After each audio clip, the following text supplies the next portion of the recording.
بسم الله الرحمن الرحيم الحمد لله رب العالمين وبه نستعين ونصلي ونسلم على أشرف خلق الله والمرسلين نبينا محمد وعلى آله وصحبه أجمعين وبعد. Allahun dhul gjelale falenderojmë ashtu si që meriton të falenderohet i lartë madhëria e tij, atij i qofshin fal. Allahun e falenderojmë që na ka bërë besimtar, na ka bërë pjesëtar këtij ummeti të Muhamedit sallallahu alaihi wasallam. Allahun e falenderojmë që na obligoi agjërimin për të na pastruar shpirtrat tonë, për të na bërë të devotshëm edhe për të na udhëzuar. Allahun e falenderojmë që na dërgoi shembullin më të mirë për agjerim dhe adhurim, Muhammedin sallallahu alaihi wasallam. Paqja dhe bekimet qofshin mbi të, mbi familjen e tij, shokët e tij dhe mbi të gjithë ata që e pasojnë atë deri në ditën e gjykimit. Të dashur vëllezër të pranishëm, pak ditë po na ndajnë prej muajit të shenjtë të Ramazanit, muaji i mëshirës, i shpresës, i bujarisë, i bamirësisë, terme dhe emërtime që shumë shpesh i ndëgjojmë, sidomos para se të hymë në Ramazan, ligjëratat janë të stërmbushura me kësi terme dhe emërtime. Dhe nuk ka dyshim për këto terme, domethënë të Ramazanit, se me të vërtetë është muaji i mëshirës, është muaji i shpresës. Por këto terme në emërtime i presim me mall, shumë me gëzim. Pyetja është sa ne në të vërtetë i jetojmë, sa ne në të vërtetë i ndjejmë këtë shpresë, këtë mallëngjim për Ramazanin. Kur të vjen Ramazani, çfarë statusi, çfarë qëndrimi ne kemi karshi Ramazanit, çfarë përgatitje kemi. Ramazanin, a e kemi vetëm emocion përkohshëm, apo e kemi që e kalojmë me vetdije dhe prioritete të qarta? Apo nëse e bëjmë pyetjen sa Ramazane kanë kalu deri tash në emrin ton, ose prej Ramazanit fundit deri tash janë afër 11 muaj. Ndryshime që i ki pasin në Ramazanin e fundit deri tash, a janë ndryshimet halat gjalla në shpirtin tanë? A është namazi i njëjtë në Ramazanin e fundit që ki bo deri tash, gjatë 11 muajve? Loti që ki derë në dua, në sejdë, namazin e natës, namazet vullnetare që ki bo sadakajen, sjelljen e mirë, veprat e mira, largimin nga veprat e këqija që i ki pasin në Ramazanin e fundit. Çka është statusi atyre gjatë këtyre 11 muajve deri më tash? A e kemi filluar ndryshimin atëherë në Ramazanin e fundit dhe a ka vazhdu ky ndryshim deri tash? Këtë pyetje secili duhet m'ia bëj vetes. Kjo është një para përgatitje, para se ti marrësh sebej për të hysh në Ramazan, para se të ballafaqohesh me Ramazanin. Pejgamberi sallallahu alaihi wasallam i ka dhënë mysh dhe sahabëve: "Atakum Ramadan", është ardhur Ramazani. Duhet më përgatit, ka përgatitje psiqike, ka përgatitje shpirtërore dhe ka përgatitje fizike. Në Ramazanit që i kemi pas deri tash, dikush ma shumë e dikush ma pak, a kemi pas prioritetet qarta që e përmenda në fillim, apo vetëm emocionet përkohshme? Nëse kemi pas prioritete, sa i kemi realizu, aja ka vlet, a duhet që të kemi ndryshime në Ramazanin që vjen? Andaj, para se të hymë këtë Ramazan, ta pyesim veten sa jemi gati, sa i kemi vetdijen të lartë për këtë Ramazan, dhe a do ta kalojmë Ramazanin apo do ta jetojmë ashtu siç është i kënaqur Allahu dhul xhelal. Ramazani vëllezër nuk e ndryshon njeriu vetëse atë i cili vendos të ndryshohet. Ramazani nuk të ndryshon vetvetiu pa i marrë sebepët, pa u përgatit, pa e ngrit vetdijen, pa pas prioritete, qëllimet tua të Ramazanit. Nëse hymë këtë Ramazan pa plan, kemi me dal pa rezultat. Nëse hymë me emocione, kemi me dal veç me kujtime. Nëse hymë me përgatitje, me prioritete, me vullnetin dhe vendosshmërinë e fortë për rregullimin e namazit, për rregullimin e raportit me krijuesin, për rregullimin e raportit me krijesat e me çdo adhurim tjetër, atëherë do dalim fitimtar. Andaj, si hyrje e Ramazanit, çka është prioriteti jem këtë Ramazan? Pyetja e parë. Çfarë dua të ndryshoj realisht? Duhet me gjetë ti ata çka don me ndryshu realisht, cilin raport. Ramazani nuk është vetëm ndryshimi i orarit. Ramazani është një thirrje hyjnore që vjen me na nxjerr prej rutinës. dhe me na kthy ku te krijuesi. Me na kthy te vetja dhe me na kthy te qëllimi kryesor i krijimit që është adhurimi ndaj Allahut dhul xhelal. Për këto qëllime vjen Ramazani. Ramazani është hijret i zemrës, shpërngulje e zemrës drejt ku? Drejt devotshmërisë dhe kënaqësisë së Allahut dhul xhelal. Andaj Allahu çka tha? Ja ayyuhalladhina amanu kutiba alaykumus siyam kama kutiba alal ladhina min qablikum la'allakum tattaqun. O që keni besuar, ju është bërë obligim agjerimi, ashtu siç ishte obligim për popujt para jush, pse? Që të bëheni të devotshëm. Andaj Ramazani është hijret i zemrës, ti dush më shpërngul zemrën tonë, shpirtin tan drejt devotshmërisë, me gjetë devotshmërinë dhe kënaqësinë e Allahut dhul xhelal. Sahabët shokët e pejgamberit sallallahu alaihi wasallam, ashtu siç ka në transmetime, 6 muaj përpara Ramazanit e luteshin Allahun që të arrin Ramazanin. E luteshin gjatë Ramazanit, pastaj kur vinte Ramazani, gjatë Ramazanit e luteshin Allahun që ta kalojnë Ramazanin ashtu siç është më së miri dhe Allahu është i kënaqur. Pasi përfundoi Ramazani, e luteshin Allahun dhul xhelal 6 muaj me radhë që ta pranojnë Ramazanin që e kishin bërë. Ashtu i kanë pas ato qëllimet, ashtu e kanë pas seriozitetin në këtë adhurim ndaj Allahut xhelal. Për kujtim për vete dhe për juve, agjerimi padyshim është prej adhurimeve dhe shtyllave të fesë islame. Fjala agjerim, saum, në aspektin gjuhësor do të thotë frenim, përmbajtje, mund ndalu për diçka. Në aspektin terminologjik fetar, do të thotë që ti me përmbajt, me ndalu veten prej çkajt, prej ushqimit, prej pijes, prej marrëdhënie bashkëtorë, prej agimit deri në perëndim, vetëm me qëllim të Allahut, adhurimit të Allahut dhul xhelal. Andaj Allahu e bëri obligim agjerimin në vitin e 2 të hijretit, ajetin që e cituam më lart, o që keni besuar, o është bërë obligim agjerimi, ashtu siç ishte obligim për popujt para jush që të bëni të devotshëm. Është një pjesë interesante këtu se Allahu dhul xhelal nuk drejtohet në këtë ajet o ju njerëz, po drejtohet thot o ju besimtar. Vetëm ata që kanë besim të pastër dhe të sinqert ndaj Allahut dhul xhelal e kanë këtë privilegj ta jetojnë dhe të adhurojnë Allahun nëpërmjet agjerimit. Nuk është privilegj për tjetër, përveç se besimtarët e devotshëm dhe sinqert. Andaj Allahu thot o ju që keni besuar, u është bërë obligim agjerimi, ashtu siç ishte për popujt edhe para jush. Andaj kjo nuk është thirrje e zakonshme, por është një thirrje hyjnore për shpirtat dhe zemrat e besimtarëve.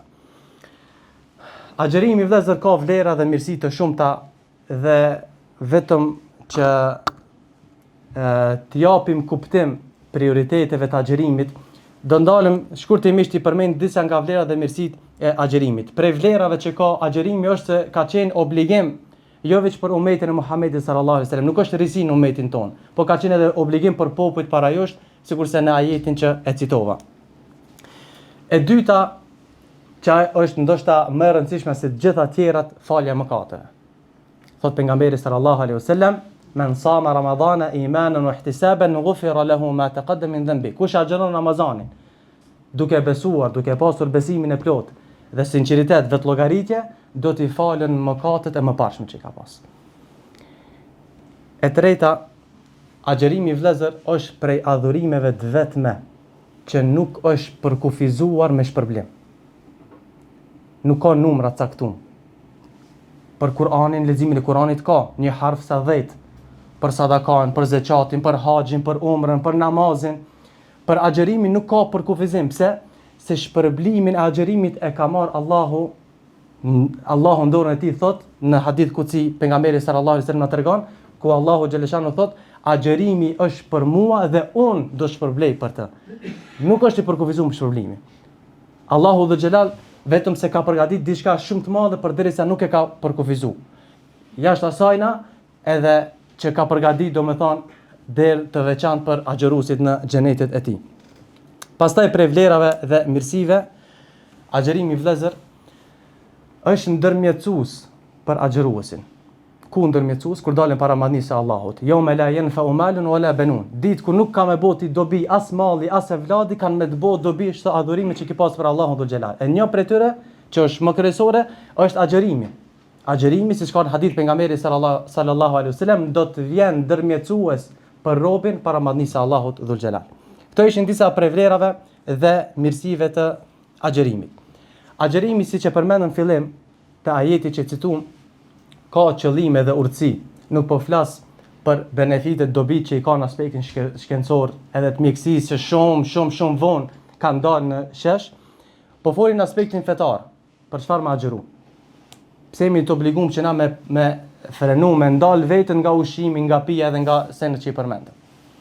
E para që kanë përmendur ulemat në bazë të ajetit, qëllimi kryesor, urtësia më madhështore e agjerimit është devotshmëria, vëllezër. Devotshmëria ndaj Allahut dhul xhelal. Me qeni devotshëm. Pse? La'allakum tattaqun, domethënë ju është bërë obligim agjerimi juve dhe popujve para jush që të bëheni të devotshëm nëpërmjet agjerimit. Andaj agjerimi është mundësia më e fortë. Mundësia më e fortë dhe shpresa më e madhe me të cilën njeriu e arrin devotshmërinë ndaj Allahut dhul xhelal. E dyta, falënderimi ndaj Allahut.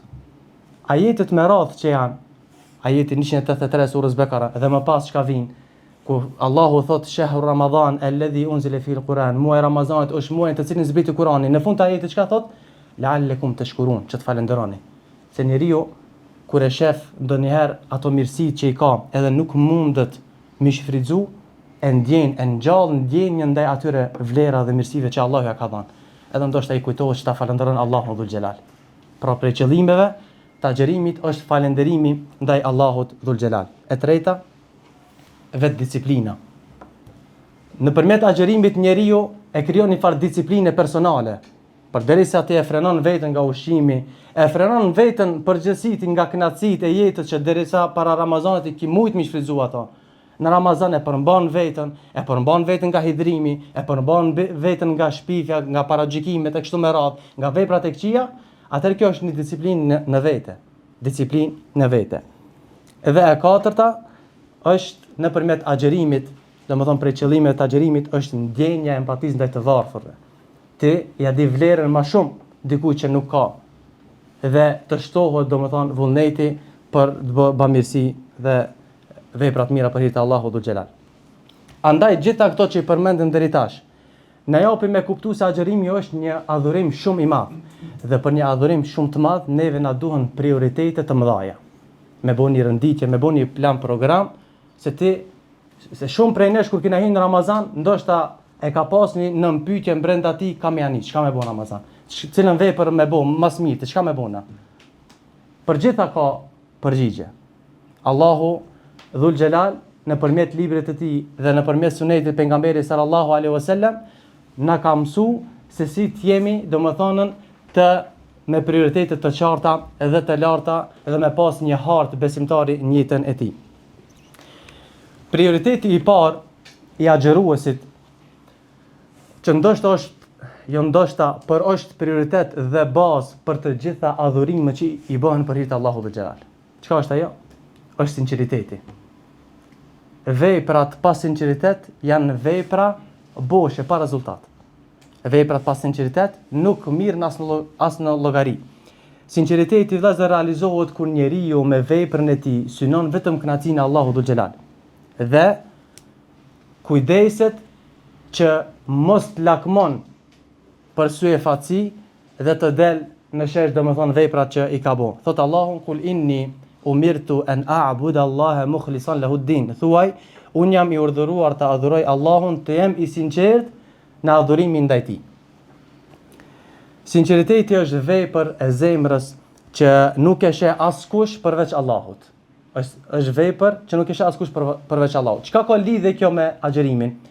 Sepse vetë muaji i Ramazanit, muaji i agjerimit është muaji i sinqeritetit.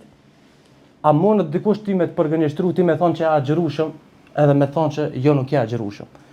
Ti mundesh me propozu që je agjerushëm, a realisht ka mundsi, a mundesh me rrejt dikan? Shumë e lehtë. Allahun s'mundesh me rrejt. Nuk mundesh me gëny. Andaj është adhurim i sinqert, është adhurim sekret mes teje dhe Allahut dhul xhelal. Pavarësisht mashtrimeve që ti mundesh t'i bësh me veten dhe me krijesat. Krijuesin asnjëherë. Andaj muaji i Ramazanit është muaji i sinqeritetit. Ti edhe tregon sinqeritet, edhe promovon sinqeritetin që kin adhurimit e tua. Vetës tane, jo dikujt tjetër. Allahu Dhul Jalal thot: "Ya ayyuhalladhina amanu taqullaha wa kunu ma'as sadiqin." O ju që keni besuar, keni frikë Allahun dhe bëhuni me ata të sinqertë. Kush janë këto të sinqertë që Allahu i përmend? Janë ata të cilët kanë qenë sinqertë me fenë e tyre, me fjalët e tyre, me veprat e tyre, vetëm për hir të Allahut Dhul Jalal, për ta arritur kënaqësinë e tij dhe razinë e tij. Andaj Yahya ibn Abu Kathir thot: "Mësojeni niyetin për veprat dhe fjalët që i thoni." Pse? Se niyeti është më e madhe se vetë vepra që e bani. Nëse një vepër që e ban nuk ka niyet pas të për hir të Allahut, ai nuk konsiderohet vepër të Allahut. Siç thotë pejgamberi sallallahu alaihi wasallam, "Innamal a'malu binniyat." Veprat vlerësohen vetëm sipas niyetit që ka pas. Andaj asnjë vepër nuk pranohet dhe që nuk është e sinqertë për hir të Allahut, e pastër nga shefatësia dhe dëshira për të përmendur apo lavdëruar nga njerëzit. Prioriteti i dytë i agjëruesit. Kujdesi apo ruajtje e namazeve. Tash nuk është hapësira shumë që të flas për vlerën e namazit në përgjithësi. Mirë, po padyshim se namazi ka një pozitë shumë madhështore dhe është më e rëndësishme madhore se vetë agjërimi, se është e dyta me radhë pas dëshmisë se nuk ka zot tjetër përveç Allahut dhe se Muhamedi alayhis salam është robi i dërguar i tij. Andaj, për vetë faktin se është shtylla e dytë e Islamit, na hap me kuptu madhështinë e madhe që ka namazi.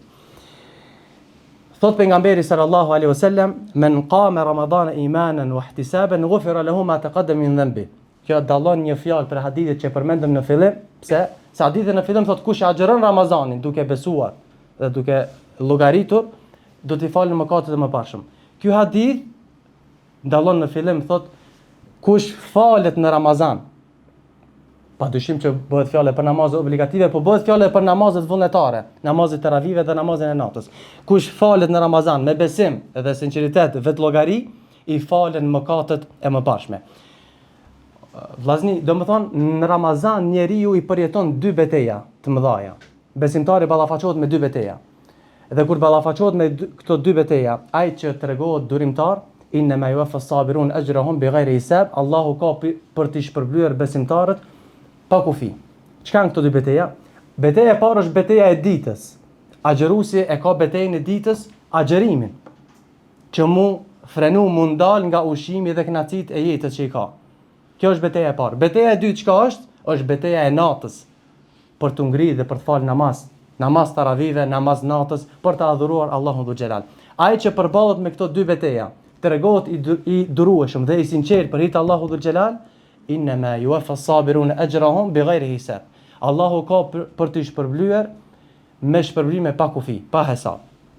Andaj agjëruesi, tre pika kryesore që duhet në pas parasysh në këtë prioritet, që kohët e namazit me fal me rregull kohën e tyre. Kjo nuk diskutohet. E dyta, me u mundu sa më shumë që me i fal me xhamat në xhami. Te kjo pjesë e xhamis e kanë këshillu dhe ka ardhur në transmetime selefët tanë të parë, gjeneratët e parë të thëshin: "E jani të ulemi në xhami dhe ta ruajmë agjërimin." E jani të ulemi në xhami dhe ta ruajmë agjërimin, kur ishte koha agjërimit, koha Ramazanit. Pse? Se njeriu kur është në xhami, mundësitë më të mëdha i ka me bë mirë. Namazit në xhamat s'e hik, Kur'anit s'e hik, fjalëve të këqija ju hik, veprave të këqija ju hik. Andaj mundësinë më të mirë për me bë mirë e ka kur është në xhami. Kur është jashtë xhamis, atëherë mundet që të ketë lëshime. E treta, që ta shtoj sa më shumë namazin vullnetar. Namazin e teravive, namazin e natës, e kështu me radhë. Transmetohet nga Amr el-Juhani radhiyallahu an se erdhi një njeri nga fiset arabe tek pejgamberi sallallahu alaihi wasallam dhe i tha: "Ja Rasulullah, si mendon thot nëse unë dëshmoj se nuk ka zot tjetër që meriton të adhurohet me të drejtë përveç Allahut dhe se ti je i dërguar i Allahut Dhul Jalal, i fali 5 kohë të namazit, e jap zekatin, agjëroj muajin e Ramazanit dhe falem në Ramazan namazet vullnetare, prej kujt thot do të jem? Çka është statusi jem?" Thot pejgamberi sallallahu alaihi wasallam: "Min as-siddiqin wa shuhada." Do të jesh prej të sinqertëve dhe prej dëshmorëve. Do të jesh prej të sinqertëve dhe dëshmorëve. Andaj namazi vëllezër është kontakti i drejt për drejt me krijuesin. ai që i ka raportet mirë me namazin, pa dyshim namazë obligative, po edhe namazë vullnetare, atëherë duat e tij janë më të fuqishme dhe më dëpërtuese që nuk kanë perde mes ti dhe Allahut Dhul Xhelal. Prioriteti i tretë, lidhja me Kur'anin. Vallahi nuk ka diçka më të bukur që mund të përshkruhet Ramazanin se sa me Kur'an. Nuk ka diçka që e heshon Ramazanin, që e zbukuron Ramazanin edhe besimtarin se sa lidhja me Kur'an. Thot Allahu, shahru Ramadan alladhi unzila fihi al-Quran hudan lin-nasi wa bayyinatin min al-huda wal-furqan. Muaji Ramazanit është muaji në të cilin zbriti Kur'ani. Vetë fakti që këto dy fjalë, Ramazani dhe Kur'ani, janë po të njëjtin ajet, na jep me kuptu atë rëndësinë e madhe, lidhjen e ngushtë që ka agjerimi me Kur'an. Lidhjen e ngushtë që ka agjerimi me Kur'an. Sepse nga gjithë muajt e tjerë, Ramazani nuk e dallon vetëm se agjerimi, që ti mu me përmbajt, me frenu veten nga ushqime dhe knacit e tjera. Pa ajo që e bën veçantë se në këtë muaj është zbriti libri Allahu Dhul Xhelal. Ky libër që ta ka mësua agjerimin, ky libër që ta ka mësua fejen, ky libër që është harta e besimtarit. A thamë në ajetin fillim la'allekum tattaqun, që qëllimi kryesor i agjerimit çka qenë ka? Devotshmëria. Po nuk mundesh me qenë i devotshëm ti pa u lidh me Kur'an. Dhalika al-kitabu la rayba fihi hudan lil-muttaqin. Ky libër, ky Kur'an nuk ka dyshime në të.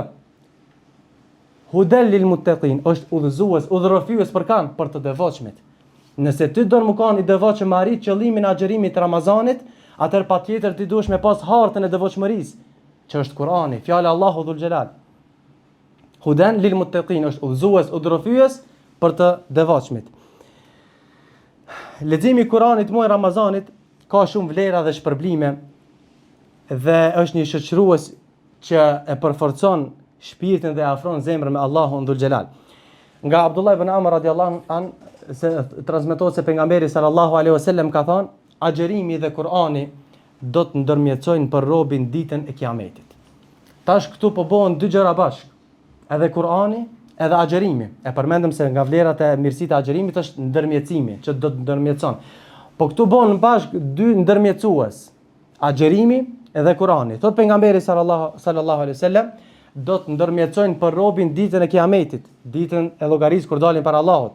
Agjerimi do të thot, o Zot, e ndalova, e privova nga ushqimi dhe epshet, andaj më lejo thot të ndërmjetësoj për të.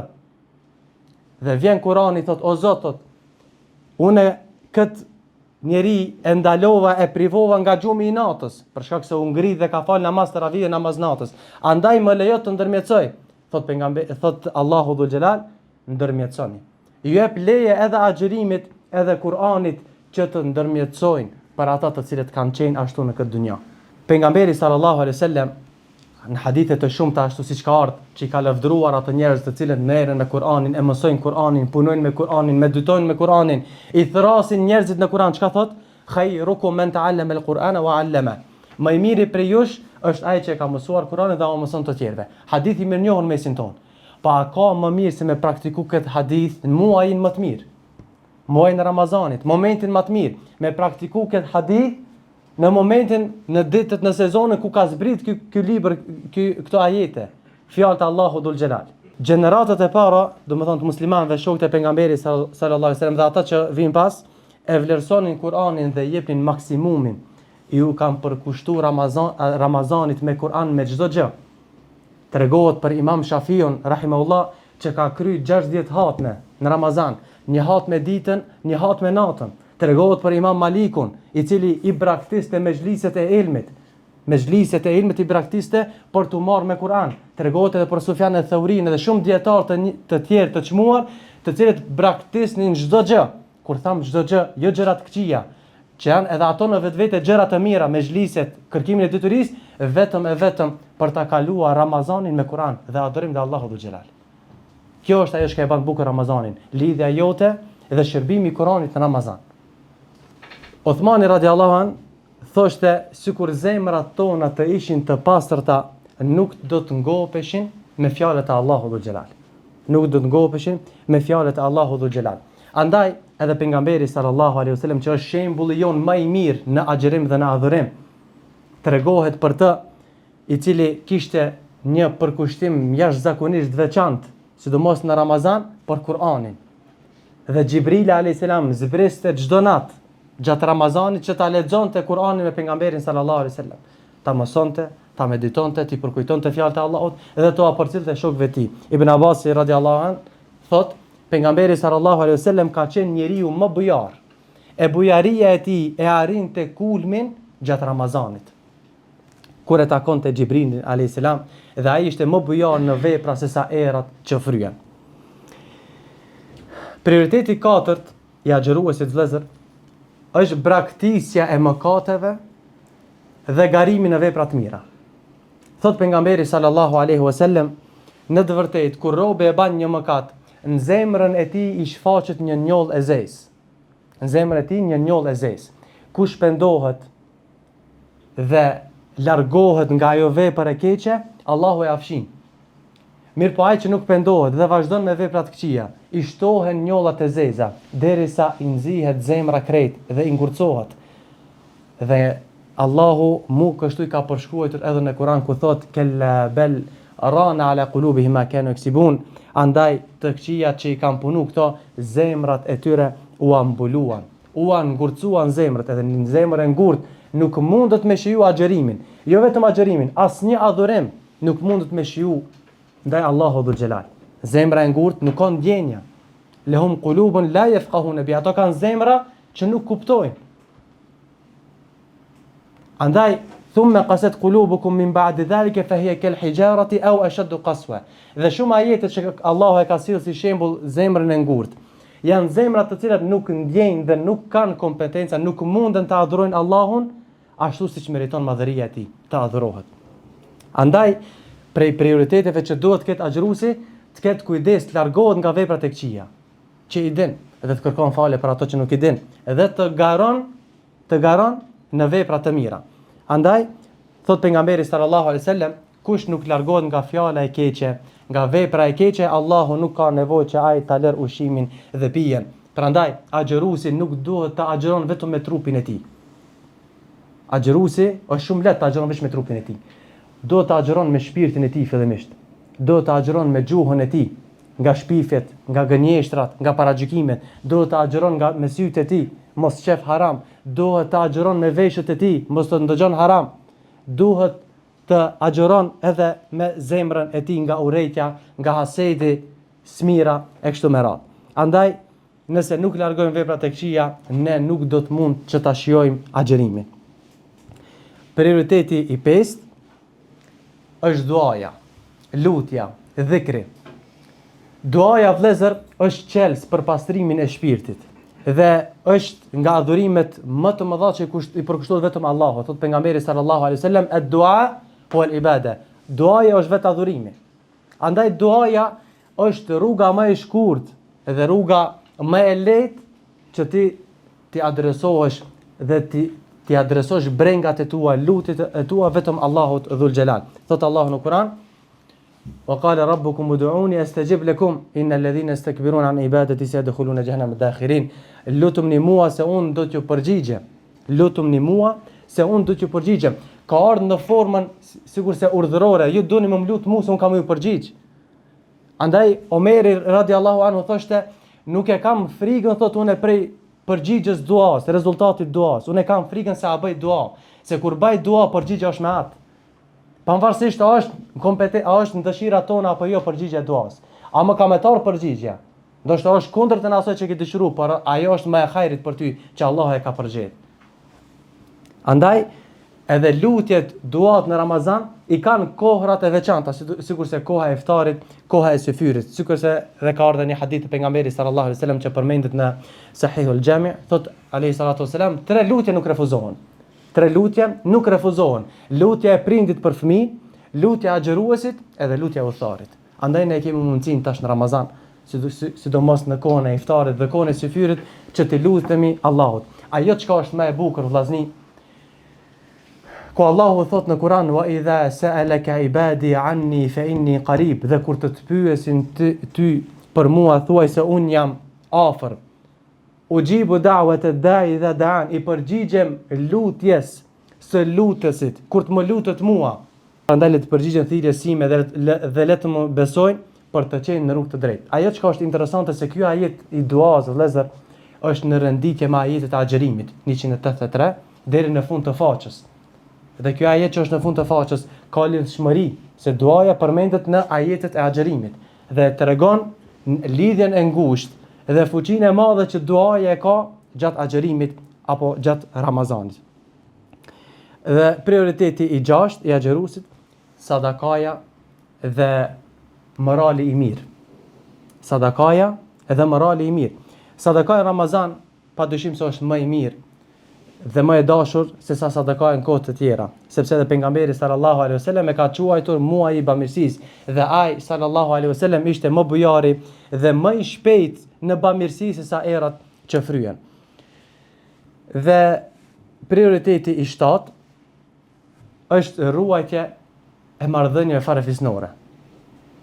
Tash në Ramazan e kemi mundësinë më të madhe dhe për shkak se kur shtrohen iftarët, syfyret, thirrën mes vete, është mundësia më e madhe që ne t'i mbajmë lidhjet farefisnore. Thot pejgamberi sallallahu alaihi wasallam, ai i cili beson Allahun dhe ditën e fundit, le t'i mbajë lidhjet farefisnore. Nuk po duhet të flas për vlerën e mbajtjes lidhjes farefisnore, se ka hadithe të shumta, ndërto që Ebu Eyyub el-Ansari radiallahu anhu ka pyet pejgamberin sallallahu alaihi wasallam më trego për veprat që të veproj edhe që do të më fusin në xhennet. Thot pejgamberi sallallahu alaihi wasallam, ta adhurosh Allahun dhe të mos adhurosh askën tjetër përveç tij, ta falësh namazin, ta japësh zakatin edhe ti mbajsh lidhjet farefisnore. Andaj pejgamberi sallallahu alaihi wasallam ka thënë një hadith tjetër, ai i cili dëshiron të zgjatet jeta e tij dhe të shtohet risku, le të mbaj lidhjet farefisnore dhe këto mundësi për të arritur këto shpërblime për mbajtjen e lidhjeve farefisnore, mundësitë më të mëdha e kemi tash në Ramazan që të mbajmë lidhjet e forta me farefisin. Kjo është se përket disa prioriteteve të agjeruesit, edhe pse ka shumë vepra dhe fjalë të tjera që janë të dobishme dhe padyshim kanë shpërblime të veçanta gjatë Ramazanit, mirë po këto janë disa që janë nxjerrë nga Kur'ani dhe Suneti i pejgamberit sallallahu alaihi wasallam. Do e përfundoj vetëm me një thënie të Sheikh Fauzanit, një prej dietarëve, Allah i dhash shëndet e ymër, të cilën e kam pyet prej shenjave të pranimit të Ramazanit, çka është, çush me di që unë mu ka pranu Ramazani apo jo.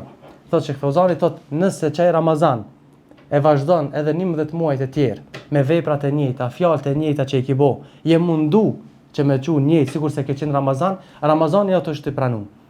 Ramazani jote është i pranuar. Mirë, po nëse ti ke ndryshim drastik prej Ramazanit me njerë, pas Ramazanit fillon ndryshimi jot aktual, kthehesh në rutinën të cilën je kanë, atëherë ka probleme me Ramazanin ton.